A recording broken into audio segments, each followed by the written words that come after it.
అరే మా ఓజీ సినిమాకి వెళ్ళేవారా? వెళ్ళలేదురా, వెళ్ళాలి. ఎందుకురా? వెళ్ళేటప్పుడు నన్ను కూడా తీసుకుని వెళ్ళరా. సినిమాలో రక్తపాతం చూసి భయపడతావు. టికెట్స్ దొబ్బడానికే గారి మాటలు. నువ్వు చాలా షార్ప్ మావా. తీసుకుని వెళ్ళరా సాయంత్రం నన్ను కూడా మూవీకి. మరి 500 అంటే ఫోన్ పే చేయరా, బుక్ చేస్తా టికెట్స్. 500 ఉంటే నిన్నెందుకు తీసుకుని వెళ్ళమంటారా బేవాకు? అయినా నువ్వు తీసుకుని వెళ్ళకపోతే ఏంట్రా, నన్ను మున్నాగాడు సుధీర్ గారు తీసుకుని వెళ్తారా బాబు.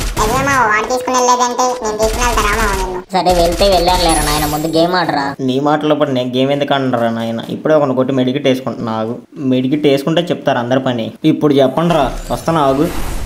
ఒరే బాబాయ్ వెనకరా బాబాయ్. ఒరే సోనియా. అరే బాబాయ్ సోనియా అయితే అట్టరా కులికిలు చేయరా. పైకి వెళ్తాము. ఇక్కడ డబుల్ షాట్ దొరికింది. పైన వాడు ఉన్నట్టున్నాడు. దా పైకి రా, నువ్వు కూడా వచ్చాయి. ఇక్కడ వాడు ఉన్నాడు, కొద్దిగా చూసుకో. వచ్చాడు నేను కొడతాను. డౌన్ చేసా. కింద కూడా ఉన్నాడు మా, నీకు రివైట్ వెళ్తావు. కింద బాగా ఫైట్ అవుతుంది. కిందకి వెళ్దాం దా. మెడికిట్ వేసుకుని కిందకి వచ్చేసి. ఇక్కడ వాడు మెడికిట్ వేసుకుంటున్నాడు, లూట్ చేస్తున్నాడు. ఇక్కడ నేను వాలేసి కొడతాను నేను. అబ్బా ఫుల్ డ్యామేజ్ రా. టీం అయిపోట్ ఏంట్రా ఇప్పుడు చెప్పరా బాబు. టీం అయిపోట్ చేశా. మీరు ఓజీ సినిమా చూశారు మామ? చూసింటే కామెంట్ చేయండి మామ. మన వాళ్ళు ఎంతమంది చూసారో తెలుసుకుందాం. అలాగే లైక్ చేసి సబ్స్క్రైబ్ చేసి ఛానల్ని సపోర్ట్ చేయండి మామ.